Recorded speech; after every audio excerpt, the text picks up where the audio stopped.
নমস্কাৰ সপ্তম শ্ৰেণীৰ সকলো ছাত্ৰ ছাত্ৰীক আজিৰ পাঠটোলৈ স্বাগতম জনাইছোঁ। আজি আমি আলোচনা কৰিম মৌৰ্যযুগৰ পৰৱৰ্তী কালৰ জীৱন ধাৰণ প্ৰণালীৰ বিষয়ে। অৰ্থাৎ মৌৰ্যযুগৰ পৰৱৰ্তী সময়ছোৱাত মানুহে জীৱিকা উপাৰ্জনৰ কাৰণে কি কাম কৰিছিলে বা জীৱন ধাৰণৰ প্ৰণালী কেনেকুৱা ধৰণৰ আছিল। আমি ইতিমধ্যে আগৰ পাঠটোত মৌৰ্যযুগৰ পৰৱৰ্তী সময়ছোৱাত ভাৰতত কি দেশীয় ৰাজ্যৰ উত্থান হৈছিল আৰু লগতে কি বিদেশী জাতিগোষ্ঠীয়ে আহি ৰাজত্ব কৰিছিল আলোচনা কৰিছিলোঁ। তোমালোকৰ পাঠটিত দেশীয় সাম্ৰাজ্যৰ ভিতৰত সাতবাহনসকলৰ কথা বিস্তৃতভাৱে দিয়া আছিল আৰু আমি আলোচনা কৰিছিলোঁ কিদৰে সাতবাহনসকলে ভাৰতীয় সংস্কৃতি আৰু অৰ্থনীতিলৈ অৱদান আগবঢ়াইছিল। ইয়াৰ পাছতে বিদেশী জাতিগোষ্ঠীৰ ভিতৰত ইণ্ডো গ্ৰীক আৰু কুষাণসকলৰ কথা দিয়া আছিল আৰু আমি আলোচনা কৰিছিলোঁ ভাৰতীয় সংস্কৃতিলৈ ইণ্ডো গ্ৰীকসকলে কিদৰে অৱদান আগবঢ়াইছিল। তাৰ পাছতে আছিল কুষাণসকলৰ বিষয়ে আৰু কুষাণসকলৰ প্ৰসংগ যেতিয়া আছিল তোমালোকে গম পাইছিলা যে কুষাণসকলৰ সৰ্বশ্ৰেষ্ঠ ৰজা আছিল কনিষ্ক আৰু কনিষ্কই কিদৰে ভাৰতীয় সভ্যতালৈ বা ভাৰতীয় সাহিত্য সংস্কৃতিলৈ আৰু লগতে অৰ্থনীতিলৈ অৱদান আগবঢ়াইছিল সেই বিষয়ে আমি আলোচনা কৰিছিলোঁ। আৰু আজিৰ পাঠটোত আমি আলোচনা কৰিম মৌৰ্যযুগৰ পৰৱৰ্তী সময়ছোৱাত মানুহৰ জীৱন ধাৰণৰ প্ৰণালীৰ বিষয়ে। মৌৰ্যযুগৰ পৰৱৰ্তী সময়ত ৰাজনৈতিক ক্ষেত্ৰত পৰিৱৰ্তন হোৱাৰ দৰেই সাধাৰণ প্ৰজাৰ জীৱন ধাৰণৰ প্ৰণালীটো বহুত পৰিৱৰ্তন আহিছিল। তাৰ ভিতৰত কৃষি কৰ্মৰ প্ৰসাৰ, নতুন নগৰ গঠন, শিল্প উৎপাদন আৰু বেহা বেপাৰ আদিৰ ব্যাপক পৰিৱৰ্তনেই উল্লেখনীয়। সমৃদ্ধিশালী গাঁওবোৰেই অৰ্থনীতি আৰু কলা সংস্কৃতিৰ মূল ভেটি। গাঁওবোৰৰ অবিহনে ৰজা আৰু ৰাজ্যবোৰৰ অস্তিত্বই নাথাকিলহেঁতেন। গাঁৱৰ সাধাৰণ প্ৰজাসকলেহে কৃষি কৰ্মৰ লগত জড়িত হৈ থাকে। কৃষি কৰ্মৰ বাবে আকৌ বিভিন্ন সঁজুলিৰ প্ৰয়োজন। কাষৰ চিত্ৰখন চাই সেই সময়ত কি সঁজুলি ব্যৱহাৰ হৈছিল অনুমান কৰিব পাৰিবা। নতুন সঁজুলিৰ ব্যৱহাৰ, উন্নত ৰোপণ পদ্ধতি, জলসিঞ্চনৰ দ্বাৰা শস্যৰ উৎপাদন বৃদ্ধি পাইছিল। নলা, কুঁৱা, পুখুৰী, কৃত্ৰিম জলাশয় আদি জলসিঞ্চনৰ বাবে ব্যৱহাৰ কৰা হৈছিল। গতিকে এই দুইটা পেৰাগ্ৰাফৰ পৰা আমি কি অনুমান কৰিব পাৰোঁ যে মৌৰ্যযুগৰ পৰৱৰ্তী সময়ত কৃষি কৰ্মৰ উপৰিও নগৰ নিৰ্মাণ, শিল্প উৎপাদন আৰু বেহা বেপাৰৰ ক্ষেত্ৰতো ব্যাপক পৰিৱৰ্তন হৈছিল আৰু সেই সময়ৰ গাঁৱৰ অৰ্থনীতি আছিল কৃষিকেন্দ্ৰিক। অৰ্থাৎ গাঁৱৰ মূল অৰ্থনীতিৰ ভেটি আছিল কৃষি। আৰু আমি এটা কথা অনুমান কৰিব পাৰোঁ যে সেই সময়ৰ কৃষি পদ্ধতি অতি পৰিকল্পিত আছিল আৰু উন্নত মানদণ্ডৰ আছিল, কিয়নো কৃষি ক্ষেত্ৰত নতুন নতুন সঁজুলি ব্যৱহাৰ কৰা হৈছিল আৰু লগতে উন্নত ৰোপণ পদ্ধতি প্ৰয়োগ কৰিছিল। আৰু তাৰ উপৰিও কি দিয়া আছে, জলসিঞ্চনৰ কথা দি থোৱা আছে আৰু শস্যৰ উৎপাদন বৃদ্ধি কৰিবৰ কাৰণে জলসিঞ্চন ব্যৱস্থাৰো প্ৰয়োগ কৰিছিল। আৰু জলসিঞ্চনৰ কাৰণে তেওঁলোকে কি ব্যৱহাৰ কৰিছিল, নলা ব্যৱহাৰ কৰিছিল, কুঁৱা ব্যৱহাৰ কৰিছিল, পুখুৰী ব্যৱহাৰ কৰিছিল আৰু কৃত্ৰিম জলাশয় আদিও জলসিঞ্চনৰ বাবে ব্যৱহাৰ কৰিছিল। ইয়াৰ পিছতে তোমালোকে জানিব লাগিব সেই সময়ছোৱাত অৰ্থাৎ মৌৰ্যযুগৰ পৰৱৰ্তী সময়ছোৱাত উত্তৰ ভাৰত আৰু দক্ষিণ ভাৰতত কি শ্ৰেণীৰ মানুহে বাস কৰিছিল। অৰ্থাৎ মানুহে গাঁওবিলাকতেই হওক বা নগৰবিলাকতেই হওক, বিশেষকৈ ইয়াত গাঁওবিলাকৰ কথা দিয়া আছে, গাঁওবিলাকত বসবাস কৰাৰ ভিত্তিত দক্ষিণ ভাৰততো আৰু উত্তৰ ভাৰততো মানুহবিলাকক তিনিটাকৈ শ্ৰেণীত বিভাজন কৰা হৈছিল।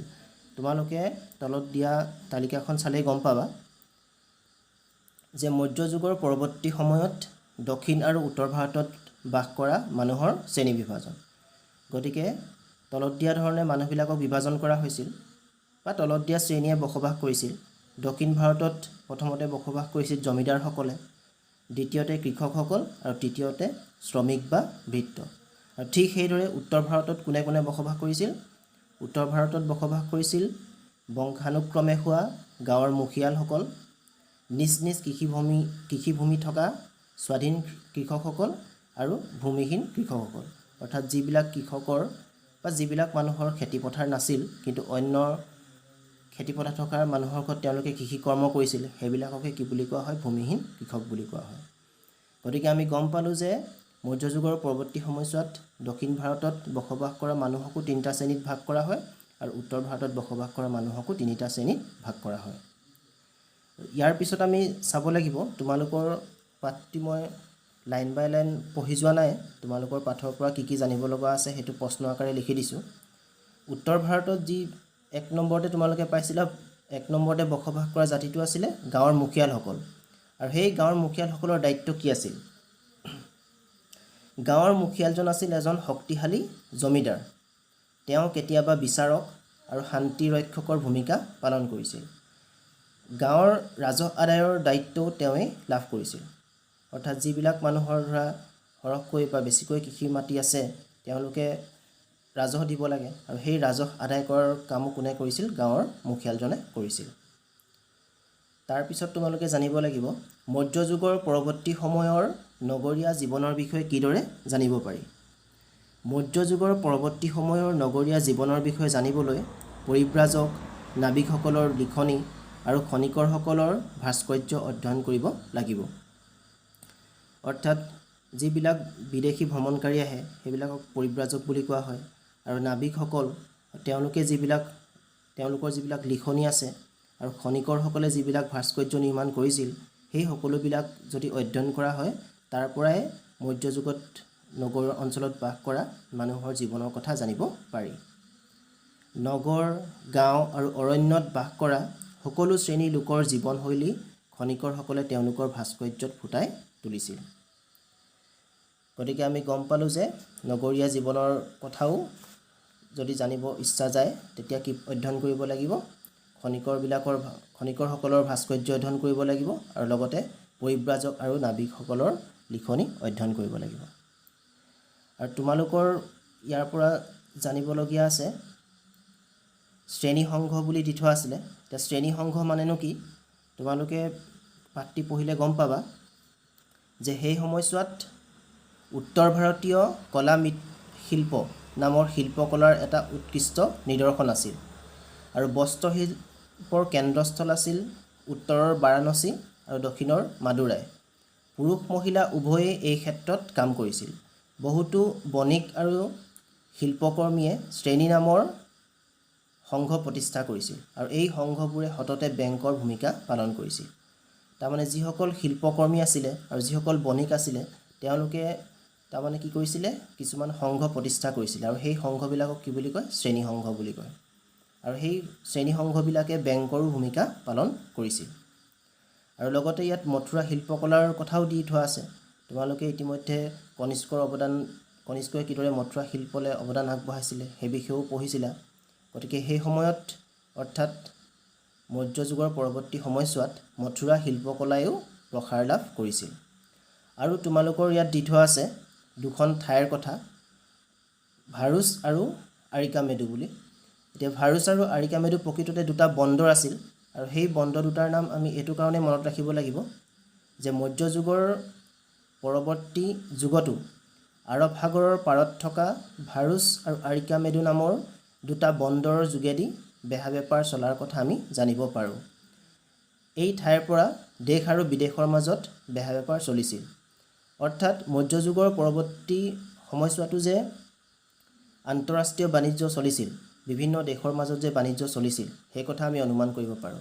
আৰু সেই বাণিজ্য ভাৰুচ আৰু আৰিকামেডু নামৰ দুটা বন্দৰৰ যোগেদি চলিছিল।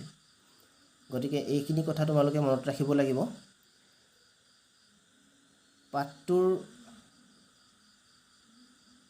শেষত তোমালোকৰ দিয়া আছিলে শেষৰ যিটো পেৰাগ্ৰাফ সেইটো তোমালোকে অতি গুৰুত্ব সহকাৰে পঢ়িবা। ইয়াত কি দিয়া আছে? এইদৰে মধ্যযুগৰ পৰৱৰ্তী কালত ভাৰতবৰ্ষত যি ৰাজনৈতিক আৰু সামাজিক বিৱৰ্তনৰ সূচনা হৈছিল সেইটোৱে ভাৰতৰ ৰাজনীতি, অৰ্থনীতি, সমাজনীতি আৰু সভ্যতা সংস্কৃতি সকলোতে সুদূৰ প্ৰসাৰী প্ৰভাৱ পেলাইছিল।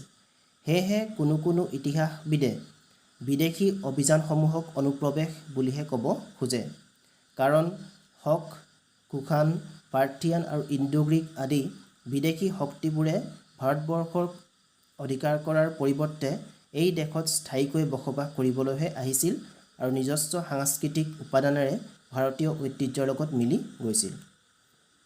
আমি ইতিমধ্যে পাইছিলোঁ যে বিদেশী শক্তিৰ ভিতৰত ইণ্ডো-গ্ৰীকসকলে আৰু কুষাণসকলে কিদৰে ভাৰতীয় সংস্কৃতিলৈ আৰু ভাৰতীয় অৰ্থনীতিলৈ অৱদান আগবঢ়াইছিল।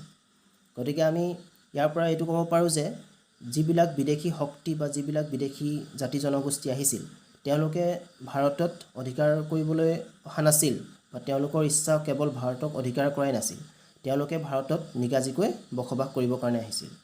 আৰু আমি এইটো কথাৰ পৰা অনুমান কৰিব পাৰোঁ যে কিয় তেওঁলোকে ভাৰতত বসবাস কৰিবলৈ আহিছিল, কাৰণ তেওঁলোকে ভাৰতীয় সংস্কৃতিৰ লগত মিলি গৈছিল আৰু ভাৰতীয় সংস্কৃতিলৈ তেওঁলোকৰ বহুখিনি অৱদান আছিল আৰু ভাৰতৰ মানুহেও তেওঁলোকক কি কৰিছিল, গ্ৰহণ কৰিছিল। আৰু ঠিক সেইদৰেই ভাৰতত সেই সময়ত উত্থান হোৱা জাতি জনগোষ্ঠীবিলাক আৰু বিদেশৰ পৰা অহা জাতি জনগোষ্ঠীবিলাক মিলি গৈছিল আৰু ভাৰতৰ ৰাজনীতি, অৰ্থনীতি, সমাজনীতি আৰু সভ্যতা সংস্কৃতিৰ ওপৰত এটা সুদূৰ প্ৰসাৰী প্ৰভাৱ পৰিছিল। গতিকে পাঠটো ইমানেই আছিল। আৰু আজি আমি আলোচনা কৰিছিলোঁ মৌৰ্য যুগৰ পৰৱৰ্তী সময়ত মানুহৰ জীৱন ধাৰণৰ প্ৰণালীৰ বিষয়ে। তোমালোকৰ এই প্ৰশ্নটো পাঠতো দিয়া আছে।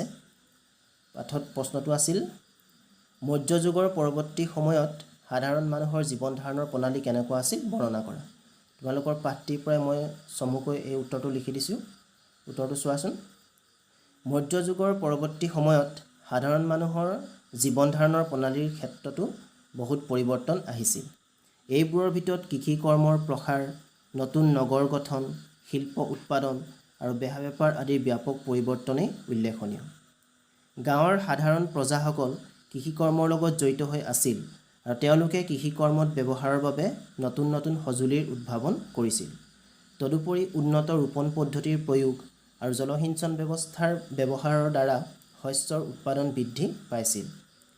কৃষিৰ উপৰিও প্ৰায়বোৰ গাঁৱতেই কুমাৰ বা মৃৎশিল্প, কমাৰ, বাঢ়ৈ বা কাঠমিস্ত্ৰী আৰু শিপিনী আদি বৃত্তিজীৱী লোকে বাস কৰিছিল।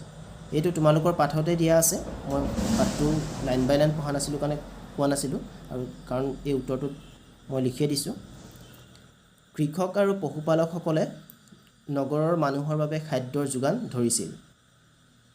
সেই সময়ত উত্তৰ ভাৰতৰ বাৰাণসী আৰু দক্ষিণ ভাৰতৰ মাদুৰাই অঞ্চলৰ পুৰুষ মহিলাসকলে জীৱিকাৰ বাবে বস্ত্ৰশিল্পক আধাৰ হিচাপে লৈছিল। আৰু আমি পাইছিলোঁ, আৰু সেই মানুহবিলাকেই শ্ৰেণীসংঘ গঠন কৰিছিল। ইয়াৰ উপৰিও সাগৰীয় অঞ্চলৰ লোকসকলে দেশী বিদেশী বেহা বেপাৰৰ যোগেদিও জীৱিকা অৰ্জন কৰিছিল। গতিকে এনেকুৱা ধৰণেই আছিল মৌৰ্য যুগৰ পৰৱৰ্তী সময়ছোৱাৰ মানুহৰ জীৱন ধাৰণৰ প্ৰণালী। গতিকে পাঠটি ইমানতে শেষ হৈছে।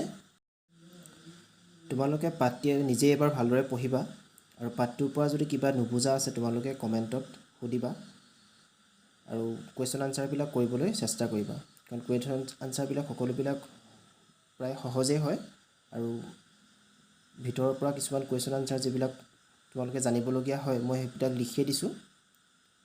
আৰু ভিডিঅ'টো ভাল পালে লাইক আৰু শ্বেয়াৰ কৰিবা। ধন্যবাদ।